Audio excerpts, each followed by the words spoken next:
শীতের সকাল, ঠান্ডা হাওয়া আর বাড়ির ভেতরে এক কাপ গরম চা। এই সময়টা ঠিক যেন একটু মশলাদার গরম খাবারের দরকার। তাই আজকের রেসিপি একেবারে শীতকালীন আবহে। রুই মাছ আর ফুলকপি এই খাবারের ঘ্রাণে যেন ছড়িয়ে পড়ে সারা ঘর জুড়ে। নমস্কার, বারোমিশালি রান্নাবান্না চ্যানেলে সবাইকে স্বাগত। প্রথমে আমি কড়াইয়ে তেল গরম করতে দিলাম, আর এদিকে আমি মাছগুলোকে ভালো করে ধুয়ে অল্প লবণ আর হলুদ দিয়ে মাখিয়ে রেখে দিয়েছিলাম। আচ্ছা, এবার আমার ওদিকে তেলটা গরম হয়ে গেলে আমি ওইখান থেকে একটু গরম তেল নিয়ে মাছের মধ্যে দিয়ে দেব। দিয়ে আমি ভালো করে নাড়াচাড়া করে নেব। গরম তেলটা মাছের মধ্যে দিলে অনেক সময় মাছটা ফুটে গায়ে গরম তেল ছিটে আসে, সেটা আর হবে না। এইটা একটা ছোট্ট টিপস, আপনারা এইভাবে করবেন, তাতে ভালো থাকবেন।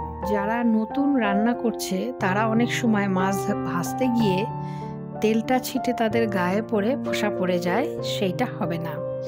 এবার মাছ ভাজা হয়ে গেল, ওই তেলের মধ্যেই আমি জিরার গুঁড়ো, শুকনো লঙ্কা 2 ভাগ করে দিয়েছি, আর দিয়েছি অল্প পরিমাণে হিং দিয়ে অন্যদিকে আমি ফুলকপিগুলো ভালো করে ধুয়ে নিচ্ছি।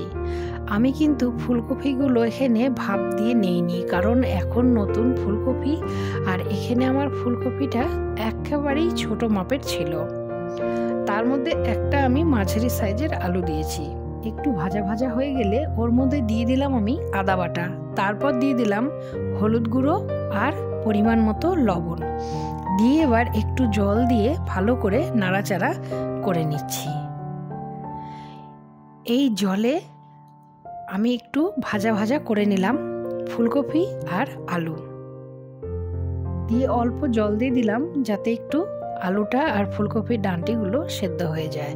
দেখুন সুন্দর সেদ্ধ হয়ে গেছে। এরপরে আমি ভালো করে নাড়াচাড়া করে নিচ্ছি। ভালো করে কষানো হয়ে গেলে এবার আমি ওর মধ্যে জল দিয়ে দিলাম। এই রান্নাটা করতে বেশিক্ষণ সময় লাগবে না, অল্প সময়ের মধ্যেই ঝটপট এই রেসিপিটা আপনারা তৈরি করে নিতে পারবেন। ঢাকা দিয়ে দিয়েছিলাম, তারপর সুন্দর করে ঝোলটা আমার ফুটে গেছে। দেখুন আমার ফুলকপিটা সেদ্ধ হয়ে গেছে, আলুটাও সেদ্ধ হয়ে গেছে। এর মধ্যে আমি ধনেপাতা কুচি করে দিলাম, আর দিলাম গরম মশলার গুঁড়ো দিয়ে, তারপরে একে একে ভাজা মাছগুলো আমি এর মধ্যে দিয়ে দিচ্ছি। দিয়ে এবার ভালো করে নাড়াচাড়া করে নেব। আমার মাছের ঝোলটা রেডি। আর এতক্ষণ আমার সাথে থাকার জন্য অসংখ্য ধন্যবাদ। লাইক করবেন, শেয়ার করবেন, সাবস্ক্রাইব করতে ভুলবেন না। পরিবারের সাথে রেসিপিটা বানিয়ে ঠান্ডাটা উপভোগ করুন। ধন্যবাদ।